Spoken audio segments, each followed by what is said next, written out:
Bonjour les amis, bienvenue avec nous pour faire ensemble le tour de l'actualité de Free et des télécoms. Ça s'appelle Totalement Fibré, ça se passe avec la rédaction d'Univers Freebox et notamment avec Lucas qui est à côté de moi. Bonjour Lucas. Bonjour Olivier. Tu vas nous parler de quoi? Alors je vais vous parler d'une idée de Xavier Niel pour améliorer la couverture dans les zones grises et je vais attribuer mon bon point de la semaine, une fois n'est pas coutume. Ok, merci. À côté de moi également Dimitri. Bonjour Dim. Alors, je vais parler aujourd'hui d'un combat mené depuis de longue date par Free, et ensuite du chiffre de la semaine. Ok, merci beaucoup. Et avec nous à distance à Paris, c'est Max. Bonjour Max. Bonjour Olivier, bonjour à tous. Tu te prépares un cambriolage ou quoi? C'est ça, on m'a dit aussi que je préparais un attentat, je préfère le cambriolage. Ok, c'est mon endroit. Mais ce soir en tout cas, tu vas nous parler de Free et des télécoms. Je vais vous parler de Free et de sa volonté d'en finir assez rapidement avec l'ADSL. Puis je sortirai un vrai carton rouge, vous allez voir, pour le patron d'Orange. Ok, on voit ça tout à l'heure. Donc on commence comme chaque semaine avec notre gros dos.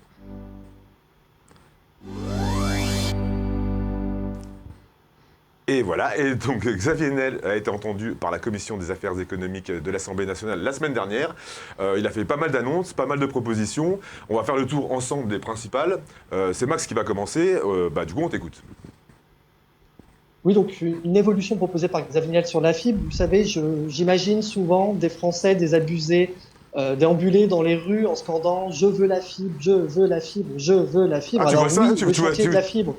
T'as vu ce genre de manif? J'en rêve parfois, j'en rêve. À écrire sur la fibre du matin au soir, on finit par en rêver. Alors oui, donc le chantier de la fibre bat son plein, le déploiement s'accélère à bon rythme, l'adoption de la fibre progresse aussi, seulement l'appétit vient en mangeant et Free voudrait arrêter assez rapidement de donner des sandwichs de cuivre aux Français alors qu'on pourrait très bien leur donner dans des endroits des bons plats de fibre.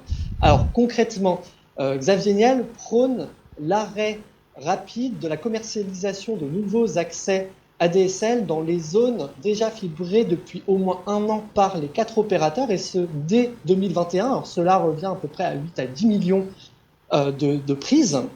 Alors Xavier Niel estime qu'il est aujourd'hui impératif de remplir plus vite les réseaux fibres pour éviter une impasse économique. Selon lui toujours, les collectivités, l'État et les opérateurs ne peuvent pas aujourd'hui financer, entretenir 2 réseaux concurrents, à savoir le cuivre et la fibre. Cela n'a pas de sens à ses yeux. Alors pour cela, il faudrait donc organiser un plan rapide de l'arrêt du cuivre, comme je vous l'ai dit, dans certaines zones, et ce alors que le prix du dégroupage va augmenter pour SFR, Bouygues et Free sur le réseau d'Orange sur la période 2021-2023. Alors de son côté, Orange, lui, a prévu de démanteler son réseau cuivre d'ici 2030.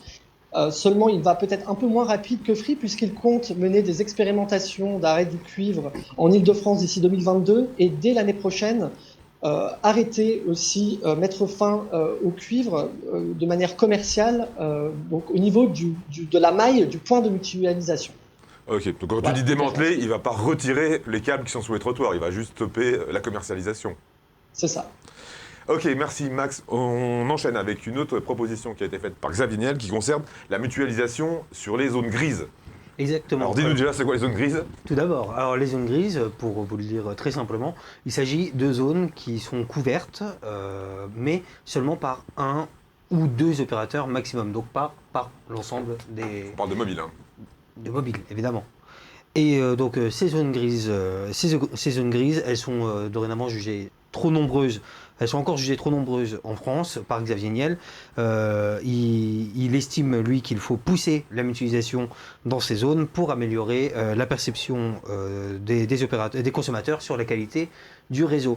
Parce que, vous le savez peut-être, dans le cadre du New Deal, les opérateurs partagent de nombreux sites de manière passive, mais Xavier Niel donc veut aller encore plus loin. Par exemple, il imagine un petit peu une solution proche du roaming qui est utilisé lorsque on vient de l'étranger. C'est-à-dire que lorsque vous arrivez dans une zone, vous avez accès au réseau des quatre opérateurs. C'est donc une proposition d'un réseau commun puisque ces zones ne représentent pas vraiment un point où il y a une énorme concurrence entre les opérateurs. La priorité étant avant tout de fournir une qualité de service pour les abonnés peu importe l'opérateur en question. Et donc Free fait la proposition suivante, je cite, d'allumer les fréquences des opérateurs sur les sites existants dans ces zones afin de régler le problème de couverture très rapidement, et cela au lieu de déployer des centaines de sites les uns à côté des autres. Donc voilà, le message est passé, reste à voir si ça pourra se faire ou pas. Ok. Maxime Lombardini, le vice-président d'Iliad, a assuré qu'en 6 mois, on pouvait carrément améliorer drastiquement la couverture. En 6 mois. Sans rajouter d'antenne. Sans rajouter l'antenne. Ce qui est effectivement... Et sans construire de nouveaux sites. Oui, voilà. C'est ça l'intérêt. Merci, c'est bon? C'est tout. Ok, Dimitri, toi, tu vas nous parler de l'arrêt du subventionnement. C'est une proposition qu'a faite Xavier Niel également. Voilà, il a remis le sujet sur la table parce que c'est un combat de longue date, un combat qui tient à cœur à Xavier Niel depuis plusieurs années. Ils avaient même remporté une bataille judiciaire face à SFR sur le sujet. Donc le sujet a été remis sur la table parce que, mine de rien, le fondateur de Free a rappelé que le smartphone, ça représente quand même une bonne partie de l'empreinte environnementale du numérique. Donc il faut agir aussi bien au niveau du subventionnement, parce que le subventionnement favorise le renouvellement des appareils. Alors chez Free, on garderait 4 ou 5 ans l'appareil, le smartphone, parce qu'il n'y a pas justement de subventionnement. Il faut aussi pousser la filière du reconditionné, parce qu'il y a un besoin derrière, il y a même une demande, on l'a vu. Les ventes, par exemple, on a vu les ventes de smartphones reconditionnés avec les ventes privées, là. Ça part tout seul. On en parlait tout à l'heure, voilà. Justement. Ou au moins arriver à que ça soit moins opaque autour du subventionnement, que ça soit bien séparer le forfait du mobile, afin que, par exemple, les abonnés ne se retrouvent pas avec des forfaits super chers en ayant déjà remboursé le smartphone. C'est-à-dire que le subventionnement, ça apparaît aussi bien nuisible pour l'environnement que pour le portefeuille du consommateur. Ok, merci Dimitri. On va parler 5G, vous en doutez, c'est le sujet dont on parle actuellement. Il y a 2 annonces qui ont été faites sur le lancement des réseaux. Un réseau qui a été lancé, un tout petit réseau qui a été lancé par SFR. Une question qui se pose, c'est effectivement l'exposition aux ondes. L'État veut faire le maximum de transparence, a mis en place des outils qui vont permettre justement à tout à chacun de pouvoir vérifier qu'on respecte les expositions maximales. Maximale ou maximum ? Maximal, j'aurais dit. Voilà. Bon, en tout cas, Cédric O, le secrétaire d'État au numérique, a rendu visite à l'ANFR et a expliqué un petit peu le dispositif qui a été mis en place. On l'écoute tout de suite. On veut faire en sorte que tout le monde puisse vérifier que dans la rue, dans les écoles, sur les routes, les valeurs d'exposition aux ondes, en tout cas l'exposition aux ondes des Français, elle est extrêmement basse, elle est extrêmement inférieure aux valeurs limites sanitaires.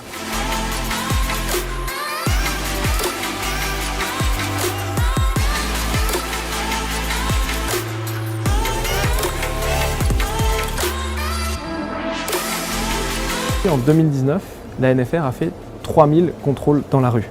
Donc c'est très simple, on envoie des camions, on envoie des mesures et on mesure la valeur d'exposition aux ondes dans la rue. Pour rassurer tous les Français, pour faire en sorte que tout le monde ait bien conscience de quelle est la réalité de l'arrivée de la 5G, on va doubler ces contrôles en 2020, puisqu'on va passer à 6500 contrôles, donc on passe de 3000 à 6500, et on passera à 10 000 contrôles demain.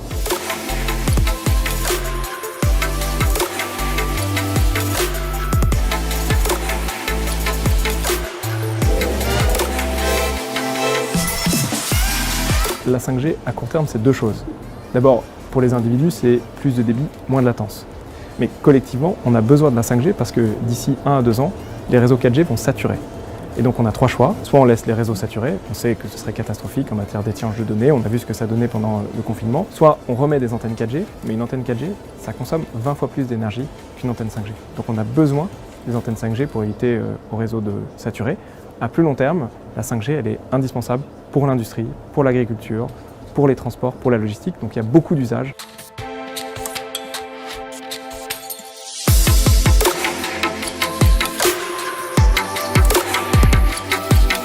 J'ai annoncé aujourd'hui qu'avec l'ANFR, on allait doubler les contrôles. Et donc tous les maires qui se posent des questions, qui se demandent est-ce que près d'une école, est-ce que dans la rue, est-ce que mes citoyens sont en sécurité, moi je les invite à prendre contact avec nous, à prendre contact avec l'ANFR. On viendra sur le terrain faire des contrôles pour montrer que voilà, les valeurs d'exposition aux ondes, elles sont bien inférieures, souvent 100, 200 fois inférieures aux valeurs limites reconnues au niveau international. Et donc il ne faut pas hésiter à ce qu'on vienne vérifier sur pièce et sur place, très concrètement que voilà, les valeurs limites, elles sont très supérieures à ce qu'on a dans la rue. Merci Cédric, et oui j'appelle les ministres Cédric, pourquoi pas, par leur prénom. Justement, on va pouvoir vérifier dans l'instant test quels sont les outils mis à disposition pour tous les Français. Jingle. Et Adrien nous a rejoint. Bonjour Olivier. Bonjour, et tu vas nous faire une petite démo. C'est ça. Donc, je vais vous parler des capteurs autonomes de la NFR et notamment de l'outil mis à disposition. Donc, après avoir équipé Marseille et Nantes, c'est donc une troisième ville, la ville de Paris, qui vient s'ajouter à la liste des métropoles pourvues des capteurs autonomes de la NFR. Alors, ces capteurs, à quoi servent-ils ? À mesurer régulièrement l'évolution du niveau d'exposition aux ondes. Il est donc possible de localiser ces capteurs et d'accéder aux historiques des mesures réalisées donc, sur le site officiel de la NFR grâce à une carte en ligne. Vous aurez le lien en description de cette vidéo. Donc on va s'y rendre de suite sur le PC qui est devant moi. Donc voilà, nous y sommes. Il suffit donc de cliquer sur la barre de recherche. Donc au hasard, je vais taper Paris. Tu as 3 villes. Oui, mais bon, j'ai choisi au hasard dans les 3. Alors, je clique sur une adresse. Voilà, donc ici, on peut voir 3 capteurs autonomes localisés. Donc, je vais cliquer sur les détails d'un capteur. Et on peut voir à l'écran donc que nous pouvons voir la date d'installation du capteur ici, donc 13 novembre 2020, les valeurs minimum, moyenne et maximum qui sont donc en volts par mètre, donc c'est l'unité de mesure. Donc voilà, les ondes sont un peu tout autour de nous, elles font partie du paysage. Les antennes radio, TV, les mobiles sans fil, les mobiles ou sans fil, pardon, les box entre autres, elles sont omniprésentes. Donc il suffit de... Tu as un petit graphique justement pour montrer en fonction des appareils lesquels ils utilisent.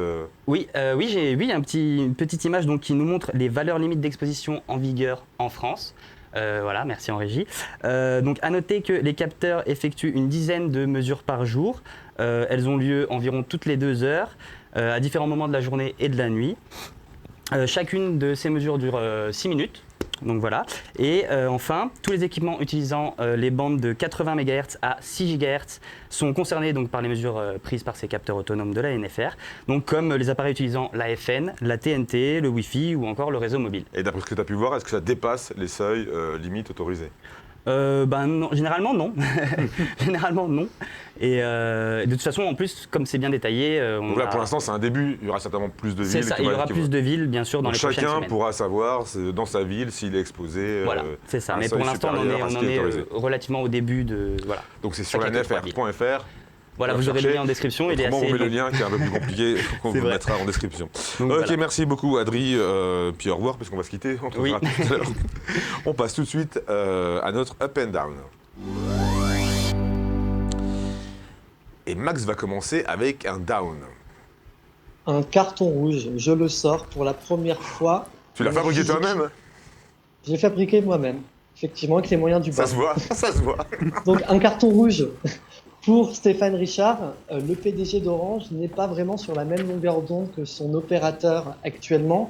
Il faut dire que les imprécisions s'enchaînent du côté du patron de l'opérateur historique, avec notamment l'annonce, on se souvient, d'un lancement de la 5G d'Orange le 18 novembre dernier, au lieu du 3 décembre. L'opérateur a finalement corrigé son patron. Puis hier, pas plus tard qu'hier, Stéphane Richard a assuré que l'opérateur lancerait le 3 décembre uniquement de la vraie 5G sur la seule et unique bande qui permet d'en faire, c'est-à-dire la bande 3,5 GHz, et donc l'opérateur ne lancerait pas de fausses 5G comme Bouygues, comme s'apprête à faire Bouygues et Free. Stéphane Richard n'a d'ailleurs pas épargné les 2 opérateurs dans une interview accordée aux Échos. Eh bien je dis non, Stéphane Richard, puisqu'Orange fera de la fausse 5G d'ici la fin d'année, on proposera sur la bande 2,1 GHz, 2100 MHz, et même sur 70 communes sur les 160 que vous allez couvrir d'ici la fin de l'année. Donc critiquer Free et Bouygues, pourquoi pas, mais en tout cas c'est votre site internet, le site internet d'Orange qui le dit. Orange fera donc de la vraie 5G et de la fausse 5G. D'accord, donc on répète, sur ces bandes de fréquence-là, le débit sera inférieur à la 3,5 GHz. C'est pour ça qu'on parle de fausse 5G. Si ça vous voilà, intéresse. alors concernant Orange, sur la 3,5 GHz, les débits max, théorique max devrait être de 2,1 gigabits seconde. Et sur la bande de 2,1 GHz, il devrait atteindre un peu plus de 600 mégabits secondes. 615 mégabits secondes. C'est les débits sur les théoriques sites, maximum. Sur les sites d'Orange, sur les sites 5G, on aura quand même une majorité, 80% du réseau donc sur la bande 3,5 GHz. Il y aura aussi des sites avec donc, la bande 3,5 et 2,1 en complément et quelques sites, Lucas, je ne sais plus combien, peut-être 8 sites avec uniquement la bande 2,1 GHz. 8 communes couvertes uniquement avec la 2,1 GHz. 8 communes, pardon. 8 communes. Ok, merci beaucoup Max. On continue avec le Up. Alors moi, c'est un carré rouge qui a mon approbation. En effet, SFR a annoncé et lancé ses offres 5G, mais c'est pas de ça dont je vais vous parler. Il a également activé son réseau 5G dans une toute petite ville pour l'instant, mais c'est pas non plus de ça dont je vais vous parler. C'est plutôt d'une option qui m'a plutôt intéressé d'un point de vue de l'utilisateur. C'est-à-dire qu'on sait que la 5G va permettre tout un tas de nouveaux usages à terme. Mais le grand public ne va pas forcément avoir tout de suite l'occasion de l'expérimenter. Et bien, SFR, au moins, a eu cette idée, que je trouve plutôt cool, de proposer deux options. Dis-nous, on attend. Deux options. Donc, la première, 5G Experience, qui est gratuite. Elle permet le visionnage de live et de replay en 4K sur son smartphone. Le multiplex, donc jusqu'à 4 lives en même temps, mais aussi d'expérimenter la réalité virtuelle dont on entend beaucoup parler avec la 5G. Mais aussi une offre pour les gamers avec 5G Gaming, avec SFR Gaming, pardon. Donc c'est une application de gaming dans le cloud. Elle est disponible sur Android et iOS. En tout, les utilisateurs de cette option pourront pourront jouer à 300 jeux consoles accessibles directement sur mobile. Ils mettent même en vente une manette adaptée. Alors ça, c'est selon vos préférences évidemment. L'offre, elle est à 10 € par mois pour la version avec un seul écran, donc celui du smartphone, et à 14,99 € par mois pour du multi-écran, donc avec la télé. C'est pas vraiment les offres que je salue, c'est plutôt l'idée simplement de mettre en avant les nouveaux usages dans des options. Pour montrer qu'il y a un public. intérêt. C'est ça, 5G, pour montrer, et c'est plutôt que... cool, je trouve. Plutôt que des vidéos démonstratives, là on peut le prendre en main. Ok, merci beaucoup Lucas. On enchaîne avec le chiffre de la semaine et c'est Dimitri qui s'y colle. Quel est ce chiffre, Dimitri? On va tout savoir. Il va apparaître juste là. Ah, et bah, donc À chaque fois tu te plantes. Ouais. 480 000. Petit tour de table. Moi je sais, c'est un sujet qui m'intéresse pas du tout, mais... Ok. C'est toujours pas mon salaire, Olivier? Non. Non. Non, C'est bon, bien alors, je sais essayé, pas. mais non. Alors en fait, c'est selon l'équipe le nombre d'abonnés à la chaîne Téléfoot. Donc, le chiffre provient d'un audit qui a été mené sous fond de procédure judiciaire entre Mediapro et la Ligue française, enfin la Ligue de football professionnel. C'est en dessous déjà, pour commencer, du chiffre annoncé par le patron de Mediapro, mais surtout c'est en dessous des 3,5 millions qui sonnent la rentabilité du service. Et pendant ce temps-là, du coup... On est vraiment très loin. Ouais. Pour que la chaîne soit rentable, il faudrait avoir 3,5 millions d'abonnés. Oui. Et d'ailleurs, c'est en dessous du chiffre annoncé, c'était 600 000. Donc, vous voyez, on est encore en dessous. Et en plus, pendant ce temps-là, donc Friedingen Euris a franchi les 500 000 abonnés. Utilisateurs. Après, il faut rappeler que c'est un service gratuit, forcément, ça aide. Mais en tout cas, c'est de mauvais augure, en tout cas, pour Mediapro et ça part Téléfoot. pas très bien, on va dire. Là. c'est moins qu'on peut dire. 480 000 Là, face à 3,5 millions. Et on rappelle, ils n'ont pas diffusé sur Canal pour l'instant. Non, pour l'instant. Ce qui est en train de les plomber également. Merci Dimitri pour ton chiffre de la semaine. Il y a eu plein d'autres infos cette semaine. Et bien justement, on va voir tout ça avec l'info à toute vitesse. On t'écoute Max. Alors, je commence par une assez bonne nouvelle. Donc, le replay de la chaîne 01 TV est désormais disponible sur toutes les Freebox. Donc, si vous êtes fan de Jérôme Colombin et de François Sorel, vous pouvez y aller gaiement. Je continue. Alors, Free continue sans relâche de lancer ses offres fibres sur les RIP un peu partout en France. Alors, cette semaine, l'opérateur a lancé donc ses offres sur le RIP d'Octogone Fibre. Dans le Tarn-et-Garonne en région Occitanie. Alors dorénavant 5600 foyers sont désormais éligibles aux offres FTTH de l'opérateur de Xavier Niel et à terme, à savoir d'ici 2022, 100 000 foyers seront éligibles. Donc il faudra peut-être attendre un petit peu pour que l'intégralité des foyers du département soient donc éligibles aux offres de l'opérateur. Alors, le Dolby Atmos se fait toujours attendre sur la Freebox Delta. Non, je n'ai pas d'infos, je ne sais pas quand il va arriver. Par contre, ce que je peux vous dire, c'est que l'HDMI ARC non plus puisque d'après les développeurs Freebox, il y a un double souci, un double dysfonctionnement. Le premier peut être corrigé assez rapidement par l'opérateur, le deuxième ne dépend pas de lui, il faudra attendre un correctif du firmware. Donc ce n'est pas pour maintenant et ce n'est peut-être pas aussi pour cette année. Et je termine avec plusieurs bonnes nouvelles. Plusieurs services SVOD vont débarquer sur les Freebox Mini 4K et Pop d'ici la fin de l'année. Le premier, c'est le service SVOD d'univers Ciné, qui était attendu au mois de novembre, il arrivera finalement le mois prochain. Et puis DAZN. DAZN, c'est le Netflix du sport, donc qui sera accessible dès le 1er décembre aux abonnés, donc Mini 4K et Pop. Alors, il n'y aura pas grand-chose au programme au début, que de la box, mais bon. Donc ce sera en français quand même? Oui, c'est un lancement en français. Je suppose que c'est en français ou alors en sous-titré. Ouais, mais Ce sera en français, puisqu'il y aura un match de boxe, je pense, franco-français, qui sera diffusé. Donc, je suppose que les commentaires seront en français. Donc, Et puis, si vous voulez, 2-3 petits tips, comme c'est le Vas-y. Black Friday, enfin, pas tout de suite. Il y a 2 offres actuellement. Il y en a une qui se termine ce soir. Ça se passe sur Canal VOD avec toute une sélection de films à 1 € en location. Et puis aussi, vous voulez donc vous abonner à OCS. L'abonnement OCS est dispo à seulement 5,99 € au lieu de 11,99 € pendant 3 mois. Donc accessible aux abonnés Freebox Pop et Mini 4K, mais aussi aux abonnés Freebox Delta sur Amazon Channel via Prime Video. Ok, merci beaucoup Max, t'avais pas ta cloche. Non? Non, ça résonne mal en fait avec le micro, donc je pense que je l'utiliserai uniquement sur le plateau. Bon bah ok, ça marche. Ben merci beaucoup en tout cas. On continue et on termine surtout avec notre Free Fight et on écoute le jingle. Vous le savez, Free a lancé coup sur coup 2 offres sur VP. 2 offres pour la première fois proposer un iPhone, évidemment un iPhone reconditionné. Les 2 offres se sont terminées plus tôt que prévu, ce qui suppose que ça a eu un vrai succès. Est-ce que c'est réellement la bonne formule? Le mot magique, l'iPhone, peut-être aussi ça? Bah déjà peut-être l'iPhone, le mot magique. En tout cas, c'est un vrai succès. Les gens sont preneurs. Est-ce que c'est ce qu'il faudrait faire éventuellement, voilà, sur Free pourrait proposer plus régulièrement, carrément sur son site éventuellement, d'avoir des iPhones reconditionnés avec son forfait mobile. Qui veut prendre la parole en premier? Allons-y. Alors vas-y.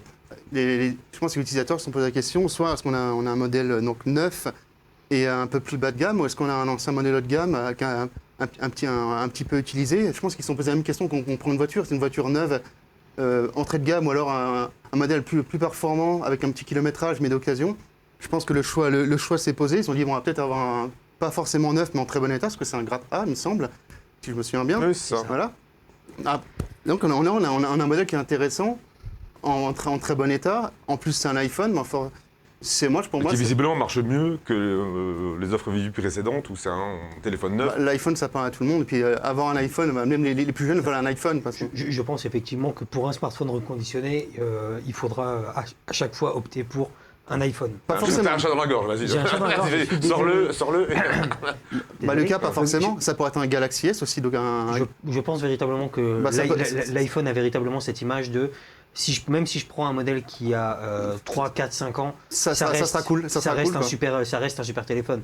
On peut ne pas aimer Apple, mais ça reste un super téléphone. Et ça pourrait être la même chose avec un Galaxy S. C'est un haut de gamme. Ils n'ont pas la même image. Ouais, mais voilà, l'iPhone, ça sonne cool. L'iPhone, c'est cool, en fait, ça, le derrière. Et t'as le témoignage. Et justement, oui, j'ai le témoignage d'un abonné qui, lui, a déjà souscrit à ce forfait et qui est très content du modèle proposé. Donc ça, c'est plutôt cool. Pour info, je me suis pris l'abonnement VP avec iPhone 7. Je ne sais pas si chaque modèle reconditionné est comme ça, mais rien à redire sur le modèle reçu, comme neuf et batterie à 100%. Bon, après, il se pose juste la question, lui, il s'est peut-être un petit peu retrouvé coincé, puisqu'il y avait un engagement de 24 mois, évidemment, mais il voudrait passer en 5G. Bon, déjà, avec l'iPhone 7, je vois pas trop l'intérêt, mais... Du coup, il va se retrouver coincé. Mais en tout cas, il est très content. Bon, on ne sait pas s'il sera coincé, on ne sait pas si Free va intégrer la 5G. Il aimerait bien le savoir aussi. Donc... de toute façon, ça ne servira à rien avec son smartphone. Par contre, Lucas, je ne suis pas d'accord avec toi. Donc, ce qu'il faut savoir, c'est qu'il y a aujourd'hui 2 marques stars dans le reconditionné, c'est Apple et Samsung. Alors oui, Free Mobile a proposé pendant très longtemps que des iPhones. Là, il propose donc un Samsung depuis pas très longtemps. Le S9, ouais.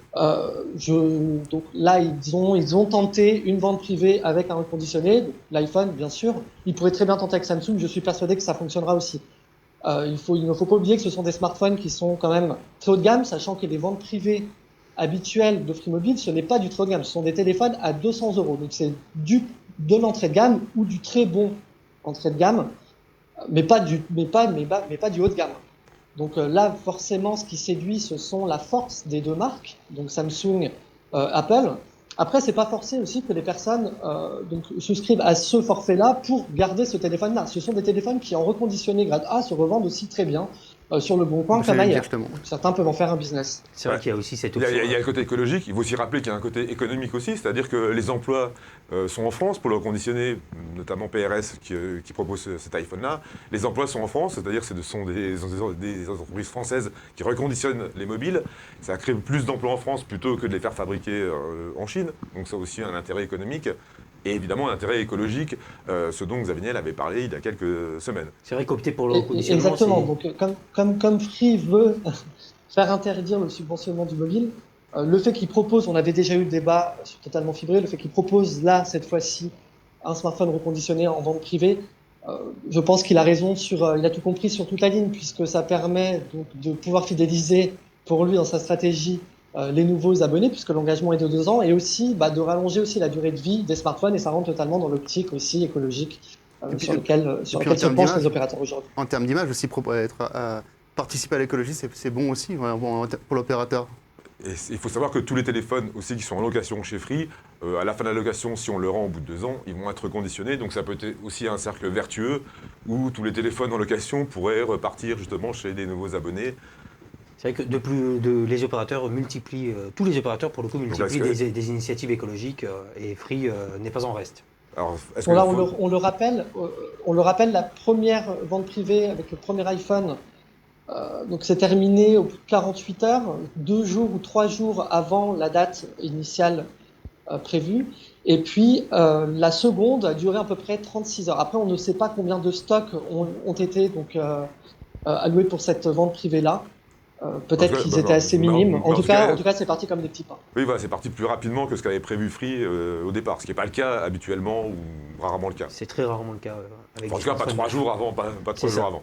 Donc c'est un vrai succès et ça pourrait même rentrer dans une offre classique sur le site de Free sans pour autant être une offre spéciale. Forfait Free écolo. Forfait Free écolo, voilà. Par exemple, t'as trouvé. Voilà, c'est bon, vous voulez acheter quelque chose ? Non. Alors, avant de se quitter, je vous annonce ou je vous rappelle, parce qu'on en a déjà parlé sur Univers Freebox, qu'on va tourner un nouveau numéro du FAQ, qui est la foire aux questions d'Univers Freebox.